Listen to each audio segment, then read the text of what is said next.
የራሷም ድርሻ አላት በነገረ ድህነት ላይ ሔዋን ስለእመቤታችን የወላዲተ አምላክነት ላይ እንደተባለው የአምላክ እናት መሆኗ እንደው ግን በመላኩ የተነገረው ቃል ራሱ የቃሉ ክብደት በኤልሳቤጥ የተነገረው መንፈስ ቅዱስ ኤልሳቤጥን ያናገራት ንግግር እኮ ቃል በቃል እንዲያውም ሲዘረዘር በጣም ከባድ ቃላቶችን ነው የምትጠቀመው ኤልሳቤጥ።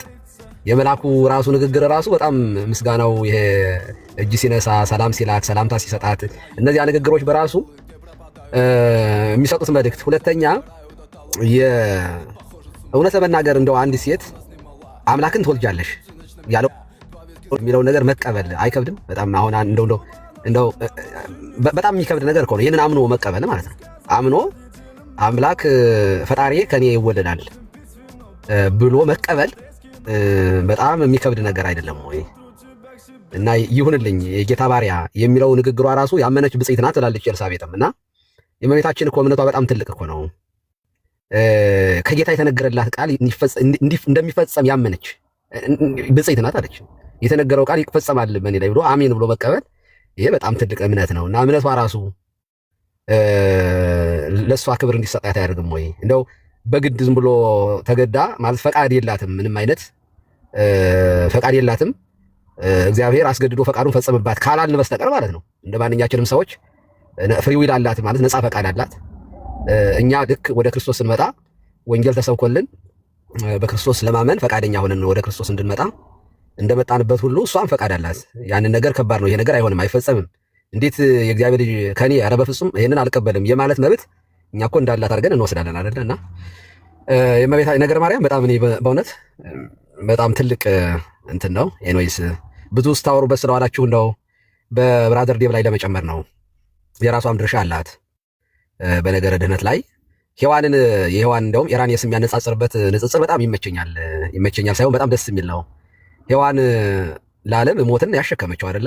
ድንግሊቱ ሔዋን የቋጠረችውን ቋጠሮ ድንግሊቱ ፈታችው ይላል። እንግዲህ ሔዋንን ኢራኔስ በገነት እያለች ድንግል ነበረች እያለ ነው የሚገልጣት። ለምንድን ነው ከውድቀት በኋላ አይደል ኦሪት ዘፍጥረት ምዕራፍ 4 ላይ አዳም ሔዋንን አወቃት ጸነሰችም የሚለው።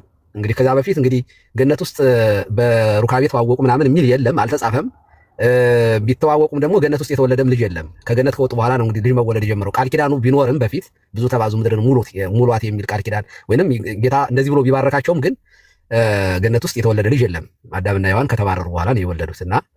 እና ድንግሊቱ ሔዋን ባለመታዘዝ የቋጠረችውን ቋጠሮ ድንግሊቱ ማርያም ፈታችው እያለ የሚገልጽበት አገላለጽ እንግዲህ ሔዋን ለሞት ምክንያት መሆን ከቻለች እችኛዋ ደግሞ እሺ ማለት ነው።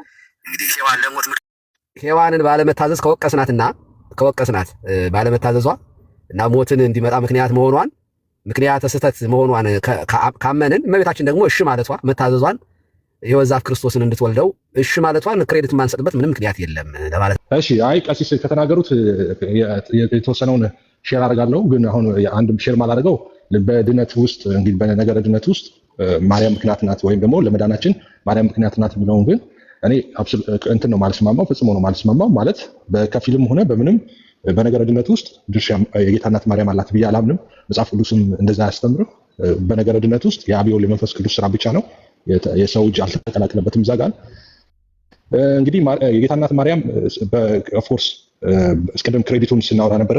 ጌታን ከመጸነስ ጀምሮ ከመውለድ ከዛም ከማሳደግ ከዛ በኋላ እርሱን ሁሉ ስናነሳ ቀሲስ ካሉት ውስጥ ያልተስማማሁት እያልኩ ነበር። በቃ ባጭሩ ላስቀምጠው። የጌታ እናት ማርያም በመዳን ውስጥ በነገረ ድነት ውስጥ ምንም ድርሻ የላትም ብዬ ነው ማምነው። መጽሐፍ ቅዱስም እሱ ነው የሚያስተምረው። ነገረ ድነት የአብ የወልድ መንፈስ ቅዱስ ነው።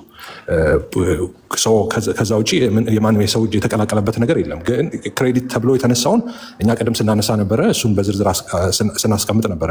ማርያም ጌታን መጸነሷን፣ መውለዷን፣ እንደገና ከዛ በኋላም ደግሞ ያየችውን ደግሞ ፈተናም እሱን ስናነሳ ነበረ። ለዛ ክሬዲት እንሰጣለን። ግን በነገረ ድነት ውስጥ የእሷም እንግዲህ ጌታ የአምላክ ሰው መሆኑ እሷንም ጭምር ነው ነፃ ያወጣት።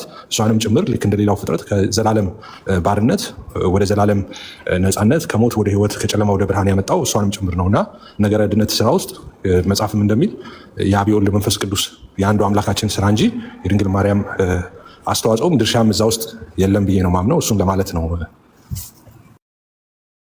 አንድ ጥያቄ ልጠይቅ እንግዲህ